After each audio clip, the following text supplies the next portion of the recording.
Another question that I had recently about our tiny home journey and what we're planning to do. I feel like a lot of people had different questions, so I'm going to address some of the most popular ones, and hopefully this will answer your question too if you were wondering about it.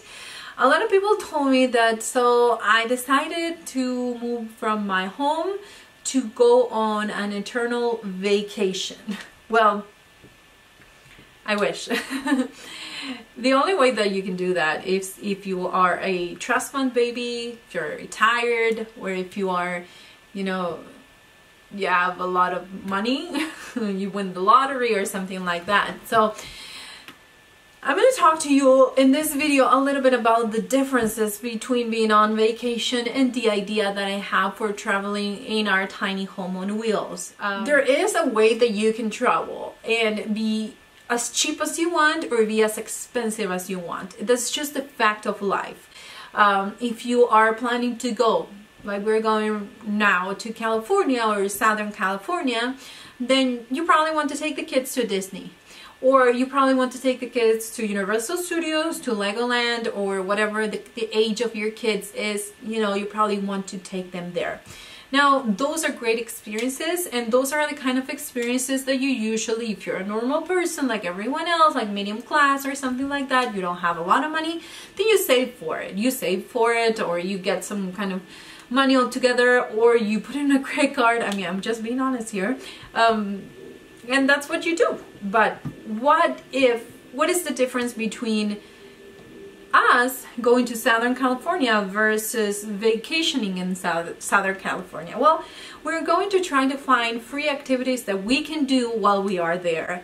And that is something that you're going to see in the vlog that I'm going to put together while we are away there right after Valentine's Day.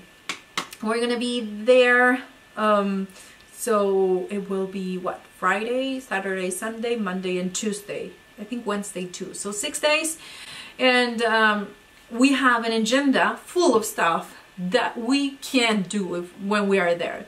And I say what we can do, because it doesn't mean we have any reservations. It doesn't mean we bought any tickets. This just means that I have a very long list of things that you can do in the area that costs no money. The idea is that you can go to museums on specific dates and take your kids, especially if you homeschool. It's the best way to kind of get them connected with the stuff that they're reading in books. It doesn't matter how old they are. I mean, if they're older or if they're younger, it's the best way to do it. There is a lot of farms that will let you go in and learn about the animals or whatever, the crops, everything that they have there. They have even some guided tours where they talk about how everything works. I remember being the Lufa farm, I think that's what it's called. It's more Northern California, where you can go and they will take you and they'll explain everything on how it works. You can go to the Oregon, where they make the cheese. I think it's a Tillamook or something like that, and you can see how people is working on this, and it's just an amazing experience. If you are a curious person, that is the best way to do this lifestyle, because you will learn so much. I mean, and you're probably will be like, well, what am I going to learn in a museum? You're going to learn a lot, probably history related, and it's always, I mean, for me, history is fascinating, even though sometimes it's sad, but it's fascinating to me. So when you go to a farm, you can see how, like in this Lufa farm, you see exactly how they grow, how they treat it, how they, you know, they have gift shops. You can get stuff that truly have a meaning, because now you know how it, you know, how it happens. So one thing is to read about it on the internet, and another thing is just to go to these different places and just, you know, touch it and talk to somebody who works there, who gets there in the morning, who leaves at night. And you know, it's fascinating to me that we are able to do that. If you are in Santa Barbara, you can go to the missions and go for a free self-guided thing and, you know, learn about it. They have little areas where you read about every single thing, and they will give you brochures and stuff that you can not only learn for yourself what they do and what they represent and why they've been there since the 1700s or whatever, you know, specific missions were, but it's great because you're learning yourself, you're teaching your kids. The kids are touching the stuff, they're living the experience.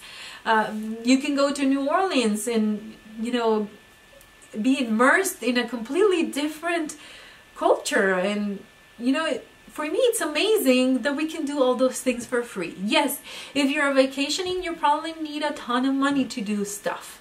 But if you have your tiny home on wheels, you can make breakfast, lunch, and dinner in there. You can take lunch with you. You can prepare your lunch and take it if you're going to spend the day outside, if you're going to go for a very long hike, if you're going to go into a park and, you know, you just don't want to come back for lunch, you can pack a lunch with you. And you don't have to go and spend the money in a restaurant. You don't have to go inside Disneyland to have the experience. You can go to the Disney downtown area and just go there, have an ice cream, enjoy the atmosphere, enjoy the little characters that are going to be in the area. I mean, if you have younger kids, sometimes you feel, okay, I'm going to take them to Disneyland, but are they going to remember? Maybe if you take them just to Disneyland, around Disneyland, they're going to have great memories and they not necessarily cost you an arm and a leg. And for some people, that sounds cheap. And I'm going to sound cheap in this video, but I'm telling you that just to show you the main differences that we have on vacationing for the rest of our lives and living in a tiny home on wheels. We're more interested in the experiences, in hikes, going to a state park and going through this hike that is going to take you to this hot spring. I never say that word, but I'll put it here, where you can see the drawings of the, you know, people of thousands of years ago. I mean, you get in touch with that history. It kind of makes you feel a little bit smaller when you go through all those places and you learn so much about stuff that happened a long time ago that made this country to be what it is today. And, you know, even though we may not agree with everything that is going on, and I'm not going to talk about that, it's still a great country. It still has history. It still has a lot of things to discover and to live and to experience and to immerse yourself into, and your kids. And they're free. You don't really need that much money. There is a way, or how I plan my trips is I usually put it in a GPS where it will show me the route, and around the route I can pick different things, activities that we want to do along the way.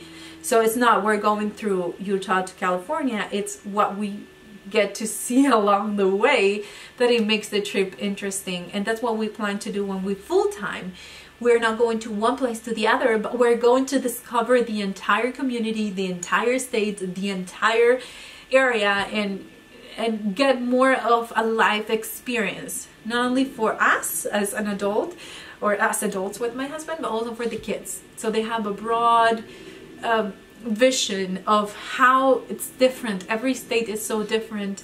They have a history of their own, and how that made them into what they are today, or what we are today, and it's just amazing. So for me, yeah, we will be doing more interesting stuff, you know, vacationing stuff related when we go to places where we have to pay for.